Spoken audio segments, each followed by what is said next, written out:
Peu coûteuse, facile à prendre et sans effet secondaire, la vitamine D est au cœur de plus d'une quarantaine d'études scientifiques concluant à des résultats si spectaculaires pour lutter contre la Covid qu'on pourrait ne pas le croire. Comme vous allez le découvrir, la vitamine D en prévention permettrait de réduire de moitié le nombre d'infections au coronavirus. Mais ce n'est pas tout. La vitamine D en traitement aurait pu sauver la vie de milliers de malades hospitalisés. Professeur de médecine, de physiologie, de biophysique et de médecine nucléaire, le professeur Michael Holick est l'un des plus grands experts de la vitamine D dans le monde. Il est à l'origine de plusieurs études portant sur l'action de la vitamine D contre le coronavirus.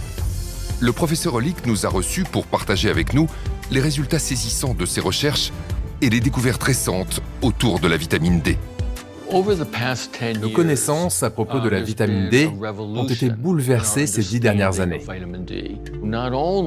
Si son rôle est crucial pour la santé des os et le métabolisme du calcium, il l'est aussi pour de nombreuses autres fonctions biologiques, notamment la réduction des risques de maladies telles que les cancers communs, les maladies auto-immunes graves comme la sclérose en plaques, l'arthrite rhumatoïde, le diabète de type 1, mais aussi les maladies infectieuses, y compris, selon nous, la pandémie de Covid-19, mais aussi les risques de maladies cardiovasculaires, de maladies d'Alzheimer, de dépression, et la liste est encore longue.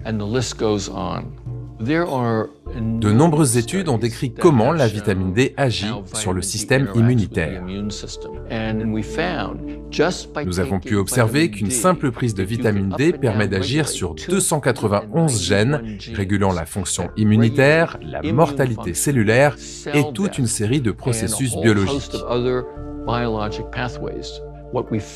Une de nos études a donné des résultats incroyables. Donner à une personne 600 unités de vitamine D par jour permettait de réguler 150 à 200 gènes du système immunitaire. Mais avec 4000 unités par jour, ce chiffre passait à environ 300 à 400 gènes et à plus de 1000 avec 10 000 unités par jour. C'est ce rôle majeur pour la santé et le bien-être général qui explique l'intérêt qu'elle suscite dans le monde entier. Au début de l'année 2020, lorsque l'épidémie s'abat sur le monde, le professeur Holick est convaincu que la vitamine D pourrait avoir un impact contre le coronavirus. Lorsque tout a commencé en février dernier, j'étais en Argentine pour une partie de pêche et j'ai attrapé le dernier vol pour rentrer. J'ai aussitôt écrit à mon hôpital et à d'autres personnes concernées en expliquant que cette pandémie pouvait certainement être combattue en augmentant les apports en vitamine D dans la population. De nombreuses études, dont les données de l'enquête nationale de santé américaine, ont montré qu'une amélioration du taux de vitamine D réduit les risques d'infection des voies respiratoires supérieures, dont la grippe et plusieurs virus du rhume, comme les adénovirus et les coronavirus. Nous connaissons le rôle très important de la vitamine D pour le bon fonctionnement du système immunitaire et la régulation de l'activité des cytokines. Or, l'une des principales complications de la Covid-19 est justement ce qu'on appelle l'orage cytokinique, à l'origine de nombreuses complications et de décès liés à cette infection. Il n'est donc pas surprenant qu'une amélioration du taux en vitamine D puisse contribuer à combattre cette maladie virale. Le professeur Holick n'est pas le seul à comprendre immédiatement l'intérêt exceptionnel de la vitamine D pour lutter contre la Covid. La vitamine D est absolument essentielle. Ça réduit, ça a été prouvé, les infections hivernales. Vous aurez des grippes moins fréquentes, moins fortes. Vous aurez moins de rhume. Vous aurez même moins de cancers. Il y a une très belle étude canadienne qui montrait que c'était 2 fois moins de cancer du sein chez les femmes qui avaient un taux de vitamine D suffisant par rapport à celles qui ont une carence en vitamine D. Là aussi, pourquoi n'a-t-on pas dit aux Français « Allez chez votre médecin, faites doser votre vitamine D ». C'est un complément alimentaire de base. S'il n'y en avait qu'un, ça serait celui-là peut-être. C'est une vitamine qui est fabriquée, qui est métabolisée par le soleil. Donc le soleil est important. Et pour que cette vitamine puisse avoir des effets positifs sur votre corps, il faudrait rester tous les jours, un quart d'heure à moitié à poil en plein soleil. Quand on n'a pas assez de vitamine D, le système immunitaire va réagir à l'excès. Et on sait que cet excès va causer des dégâts bien plus importants dans le cas du Covid-19 que ce qu'aurait infligé le virus. Et un poumon qui est trop attaqué et qui est l'objet d'un champ de bataille trop important va ne plus être fonctionnel et c'est comme ça que le patient va mourir asphyxié. Le problème du Covid, c'est un problème d'inflammation. Et lorsqu'on regarde les capacités anti-inflammatoires de la vitamine D, on devrait systématiquement le retrouver sur toute notre table au petit déjeuner.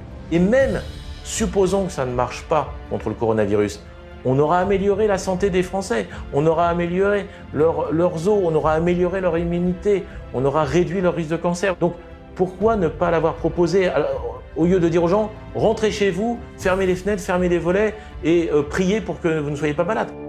En France, le 22 mai 2020, l'Académie de médecine a publié un communiqué dans lequel les académiciens affirment que la vitamine D devrait être donnée aux malades de la Covid pour atténuer la tempête inflammatoire et ses conséquences.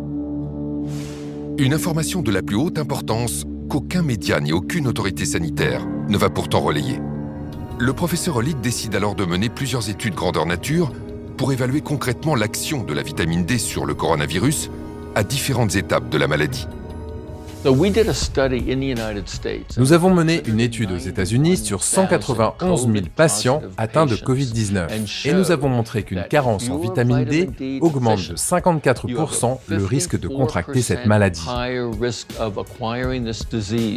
Et ce, quelle que soit votre origine ethnique, votre âge ou la région où vous vivez aux États-Unis. Les résultats obtenus par le professeur Hollick sont exceptionnels. Ils sont publiés le 17 septembre 2020 dans le journal médical PLOS ONE. Mais ce n'est pas tout. Non seulement la vitamine D réduirait de moitié les infections, mais en plus elle réduirait drastiquement la gravité de la maladie. Parallèlement, nous avons mené une autre étude pour déterminer si les patients hospitalisés pour des infections sévères présentaient ou non des risques accrus de complications et de décès en cas de carence en vitamine D. Et nous avons découvert qu'au-delà de 40 ans, les personnes ayant une carence en vitamine D présentaient un risque létal à 50% supérieur et qu'elles développaient beaucoup plus de complications liées à la maladie. Le professeur Hollick parle bien d'une baisse de moitié du nombre de morts avec de bons taux de vitamine D, ce qui est un résultat exceptionnel. Cela peut paraître difficile à croire, mais ces chiffres ont été confirmés par plus de 40 études internationales. Si l'on met en regard les personnes ayant pris ou non une supplémentation en vitamine D et ayant été contaminées, et que l'on analyse l'impact de la vitamine D sur la réduction des risques de complications ou de décès et les données scientifiques publiées, eh bien, il en ressort que cette vitamine pourrait diminuer de 40 à 50% les formes sévères de l'infection et le risque létal.